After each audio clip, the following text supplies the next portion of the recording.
Сәлем баршаңызға. Бүгін біз сіздермен татар самсасы учпушмак дайындайтын боламыз. Қажетті заттарды описание бөліміне жазып кететін боламын. Видеоны соңына дейін қараңыздар, тіркеліп, лайк басып, комментарий жаза кетіңіздер.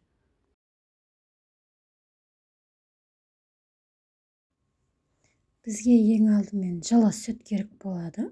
Жылы сүтімізді құйып аламыз.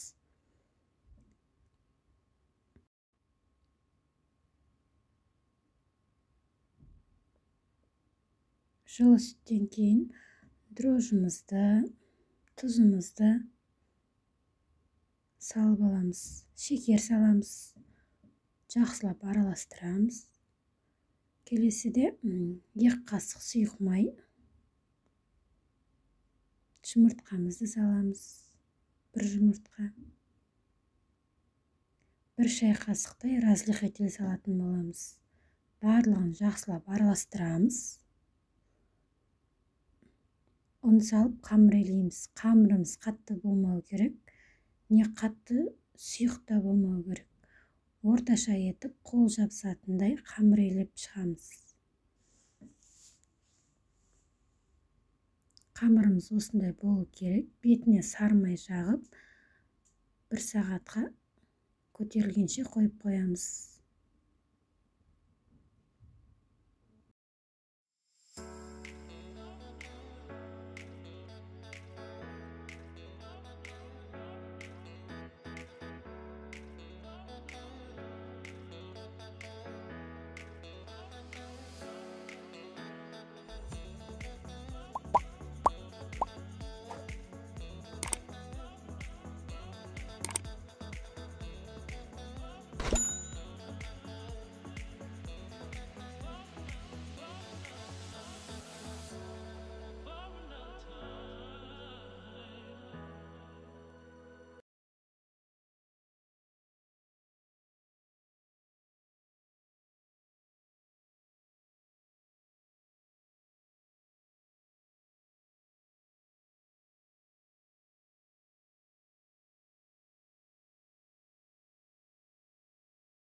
Қамырымыз дайын болды.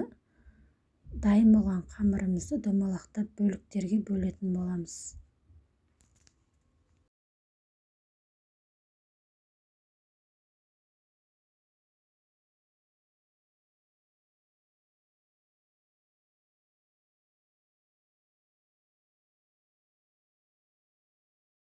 Қамырымызды домалақ етіп дайындап аламыз. Одан кейін салмасын дайындаймыз. Менде салмасы 200 грамм қойдым, шамамен салдым. 1 сәбіз, дәміне қарай бұрыш, тұз, дәмдеуіштер қосуға болады. Жақсылап араластырып аламыз. Салмасына өздеріңіз қалаған заттарды салуға болады.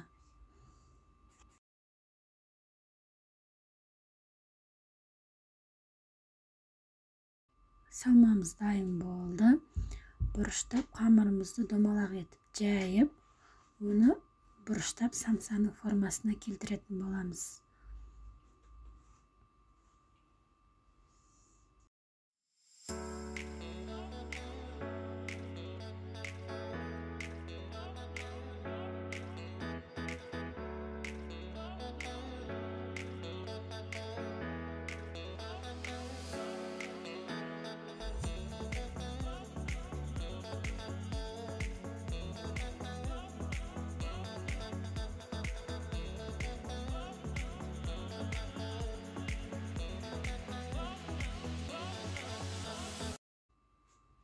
Айта кететін жағдай, басқа самсадан айырмашылығы да осында. Ашыған қамыр, яғни қамырдан жасалады. Бетін бұрыштап төбесіне келтіреді.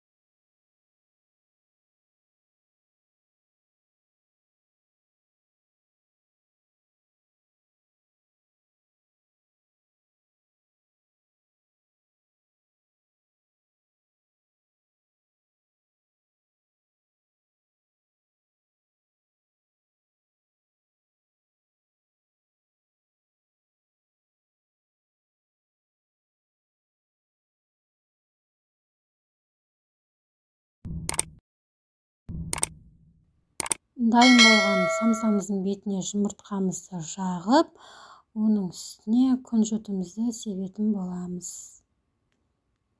Күнжіт міндетті емес, өзіңіздің қалауыңыз бойынша сепсеңіз де, сеппесеңіз де болады.